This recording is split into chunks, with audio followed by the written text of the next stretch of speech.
आज या ठिकाणी आपण जंगलातून रानमेवा आणलेला आहे. बघा इथे शेजारी जंगल दिसतं आहे, या बाजूला इथे जंगल आहे आणि या जंगलातून अशा प्रकारचा रानमेवा या ठिकाणी राकेश आणि मी जंगलामध्ये गेलो होतो आणि तिथे अशा प्रकारची फळं आणलेली आहे. बघा, तर हे आहे, याचं नाव आहे धामणं. आम्ही याला धामणं म्हणतो. अतिशय गोड असणारं आहे, दुर्मिळ असं हे फळ आहे. तर आपल्याला जे खेड्यात लोक राहतात, जे जंगलामध्ये राहतात, त्यांना या फळांचा आस्वाद घ्यायला मिळतो. तर अशा प्रकारे आम्हाला ते खायला मिळतं. तसंच हे आहे कोशिंबीर, याला कोशिंबीर. तर आंबट गोड असणारं असं हे फळ आहे आणि खूपच छान. दरवर्षी या ठिकाणी आवर्जून आम्ही जंगलामध्ये जाऊन हे फळ आणतो.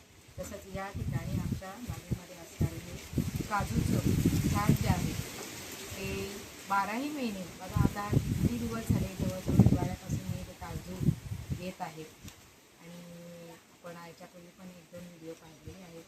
तर हे आमच्याकडे अजूनही आहे.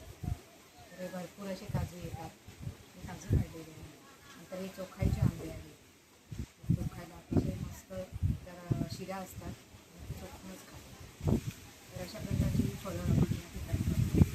तर हे आहे कोशिंबीर आणि हे कोशिंबीर कसं असतं हे तुम्हाला दाखवतो. तर अशा प्रकारे बघा, हे फोडायचं आणि असे 2 भाग करायचे. बघा किती छान, एकदम छान दिसतं. एकदम लाल लाल असा गर आहे त्याचा आणि अशा प्रकारे त्या 2 वाट्या असतात आणि हे खायचं कसं मस्त असं तोंडात घ्यायचं.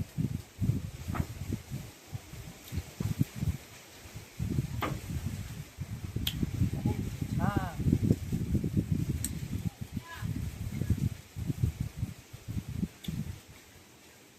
आंबट आणि गोड अशा प्रकारचं हे फळ या एप्रिल आणि मे महिन्यामध्ये जंगलामध्ये आणि झाडं आहेत त्याची कोशिंबीरची आणि मोठं झाड असतं, भरपूर त्याला लागलेली असतात.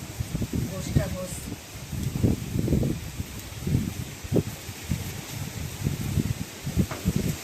असं हे फळ आहे.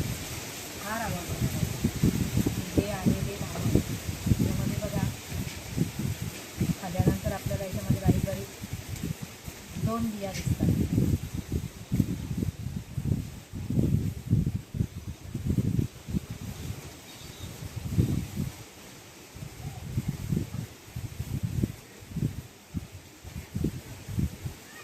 बघा, अशा 2 बिया आहेत त्याच्यामध्ये.